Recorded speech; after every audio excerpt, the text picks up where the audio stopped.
Palavra da Semana com Neville Johnson. Episódio 31. Um novo e vivo caminho. Original publicado no dia 22 de abril de 2019. Hoje falaremos sobre viver no reino de Deus, pois agora estamos vivendo na era do reino, uma nova fase nos propósitos de Deus e na história da Igreja. Gostaria de falar sobre uma fase em particular encontrada em Hebreus 10, 19 e 20. Tendo, pois, irmãos, ousadia para entrar no santuário, pelo sangue de Jesus, pelo novo e vivo caminho que ele nos consagrou pelo véu, isto é, pela sua carne, ou seja, do outro lado do véu. O conceito de viver no reino de Deus enquanto ainda estamos nesse corpo físico era algo que os discípulos não estavam familiarizados, não entendiam isso. Em seus dias, literalmente esperavam que um reino fosse formado na terra. Jesus derrotasse o Império Romano e estabelecesse seu reino na terra, fisicamente. Em João 18,36, Jesus disse claramente que seu reino não estava nessa esfera. Respondeu Jesus: "O meu reino não é deste mundo. Se o meu reino fosse deste mundo, lutariam os meus servos, isto é, derrotariam o Império Romano, para que eu não fosse entregue aos judeus. Mas agora o meu reino não é daqui." Eles esperavam um cenário completamente diferente. Jesus estava falando sobre um reino diferente, que ia além dos sentidos naturais do ser humano. Sabemos que enquanto ele estava na terra, Jesus caminhava em ambos os reinos, o físico e o espiritual, invisível. Claramente indicou que era possível caminhar em ambos. Foi muito difícil para os discípulos entenderem, a tal ponto que ele falou em João 3, 12 e 13. "Se vos falei de coisas terrestres e não crestes, como crereis se vos falar das celestiais? Ora, ninguém subiu ao céu, senão o que desceu do céu, o Filho do Homem que está no céu." Aqui ouvimos algo que parece contraditório, onde basicamente disse que mesmo enquanto estava na terra, ele ainda estava no céu. Lucas 17, 21. "Nem dirão, ei-lo aqui ou ei-lo ali, porque eis que o reino de Deus está entre vós, dentro de ti." Eles estavam procurando um reino que talvez fosse espiritual, invisível, mas daí Jesus disse que estava dentro deles. O cenário mudou completamente. Alguns sugerem que a palavra dentro de deveria ser traduzido como entre as pessoas. No entanto, isso não é verdade. A palavra grega é entos e simplesmente significa dentro de você. Não há outro meio. Os tradutores traduziram a palavra corretamente como dentro de. No entanto, como não entenderam o conceito, foi traduzido como ao redor de vocês ou entre vocês. Houve uma pequena mudança. O reino de Deus existe na esfera espiritual. Você não é simplesmente um ser físico. Na realidade, a parte principal não é. A parte espiritual dentro de nós, nosso espírito, vive em outra esfera, diferente da do corpo físico. O espírito está vivo, é o homem encoberto no coração, dentro de nós. O reino de Deus existe em uma esfera espiritual e está dentro de você. Portanto, o homem não é somente um ser físico. O lado físico faz parte, mas você é realmente o espírito que está dentro de você. 1 Pedro 3,4. "Mas o homem encoberto no coração, no incorruptível trajo de um espírito manso e quieto, que é precioso diante de Deus." 2 Coríntios 4, 6. "Por isso, não desfalecemos, mas, ainda que o nosso homem exterior se corrompa, o interior, o homem encoberto no coração, teu espírito que é incorruptível, contudo se renova de dia em dia." Há duas pessoas juntas em uma só. O homem interno, o espírito, não existe naquilo que chamamos de tempo e espaço. O reino de Deus, que é espiritual, também não existe no tempo e espaço. Pode viajar à velocidade do pensamento. Pense nisso. Tudo que é espiritual viaja dessa forma. Quando você está no céu, no momento que pensa estar em certo lugar, imediatamente se encontra lá. Você também tem a habilidade de ir mais devagar, mas tem essa habilidade de estar ali imediatamente. O homem externo perece e o interno é renovado, diariamente. Quando uma pessoa falece, seu espírito sai de seu corpo. O espírito não existe em tempo e espaço como o nosso corpo físico. Vive na eternidade e tem todas as capacidades de um ser espiritual.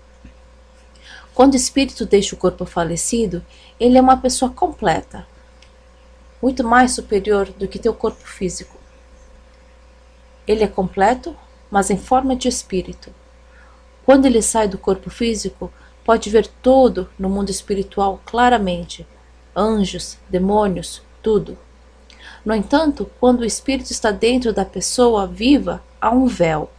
O espírito pode ver o mundo espiritual, mas o homem externo não pode vê-lo. Aí temos um problema.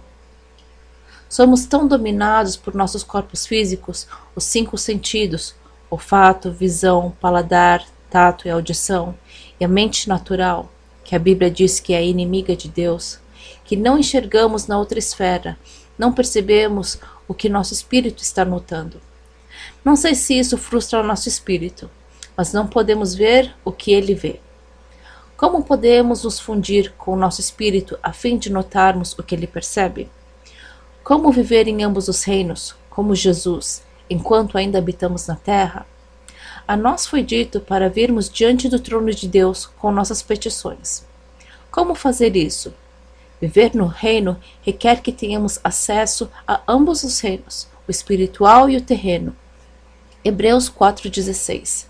Cheguemos, pois, com confiança, ousadamente, ao trono da graça, para que possamos alcançar misericórdia e achar graça, a fim de sermos ajudados em tempo oportuno. Nós podemos nos achegar diante de seu trono com ousadia. 2 Coríntios 3,18. Mas todos nós, com cara descoberta, refletindo como um espelho a glória do Senhor, somos transformados de glória em glória, na mesma imagem, como pelo Espírito do Senhor. Somos transformados, mudados, ao contemplarmos, olharmos algo, como olhando em um espelho. Quando olhamos em um espelho, não é algo real para a nossa mente natural, mas ali há um reflexo. Assim é quando olhamos no reino espiritual. A Bíblia está repleta de exemplos de homens e mulheres que caminharam com Deus.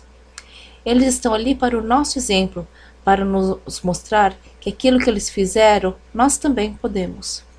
Gênesis 3:8. E ouviram a voz, ouviram o som do Senhor, Deus. O que é isso? Que passeava no jardim pela viração do dia. Ouviram seus passos. Lembre-se que ele é um espírito. Eles ouviram seus passos. Não foi algo nessa esfera. Eles ouviram algo na esfera espiritual. Gênesis 12:1. Ora, o Senhor disse a Abrão. Atos 8:29. E disse o Espírito a Filipe. Tudo isso aconteceu para o nosso exemplo. Se eles fizeram, nós podemos também. Apocalipse 1:10-12.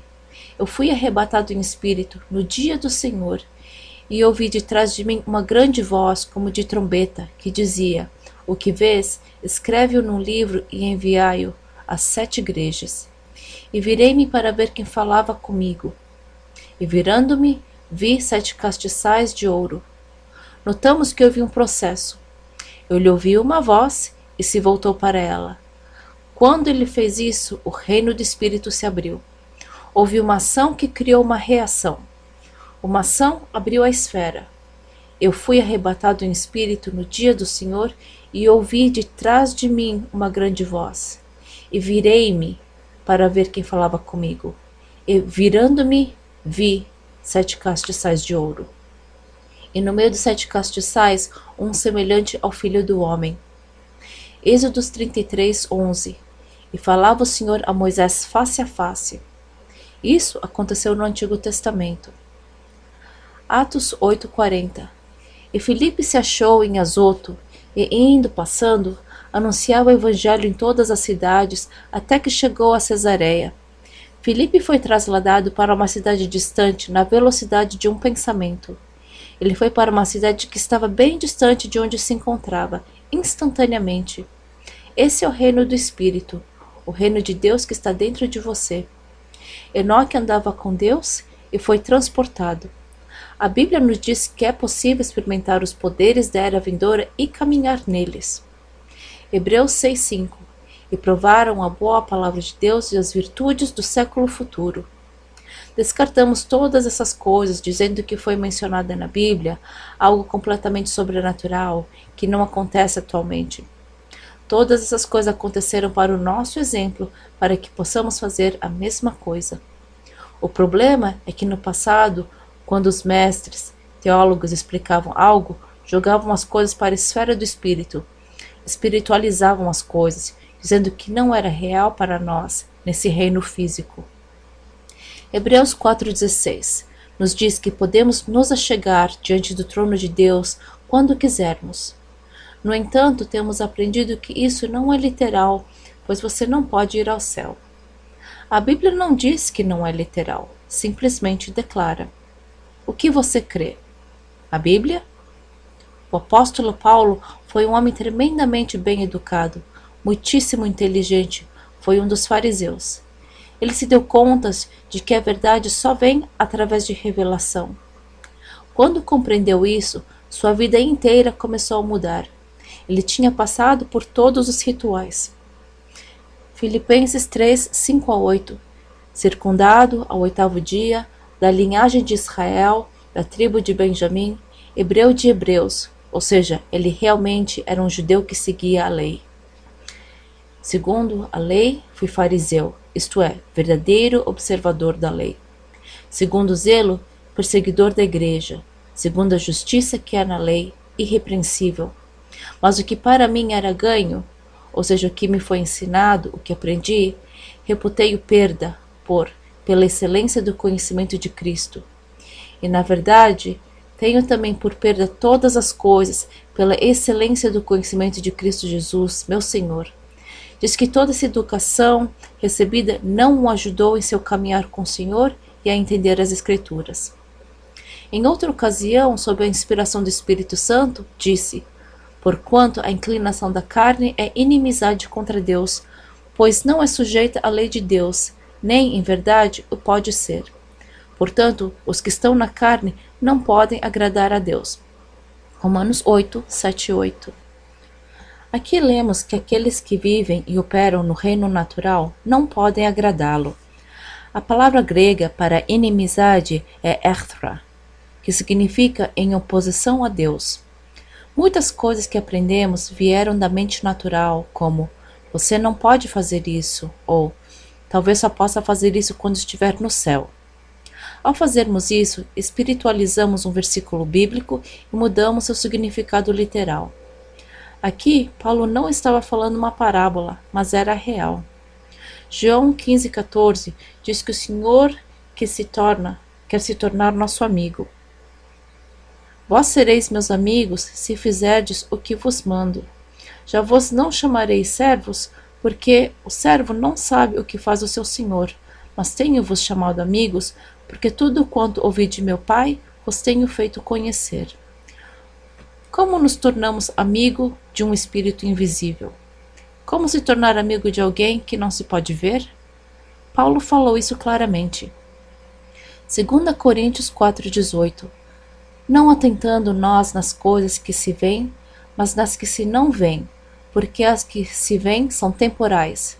Por exemplo, o quarto onde você se encontra, o carro que dirige, onde você está, tudo isso é temporal, ou seja, não durará para sempre. E as que se não veem com os olhos físicos são eternas, permanecerá para sempre. Como isso funciona? Paulo disse que é possível ver as coisas que são invisíveis aos olhos físicos. Há uma esfera espiritual que pode ser vista por teu espírito, mas você vive em um mundo físico, onde foi criado dessa forma e tudo é guiado a ele, e teu conhecimento gira somente em torno disso. O reino físico e espiritual existem juntos. Um é invisível à mente e olhos naturais, enquanto o outro é claramente visto pelo teu espírito.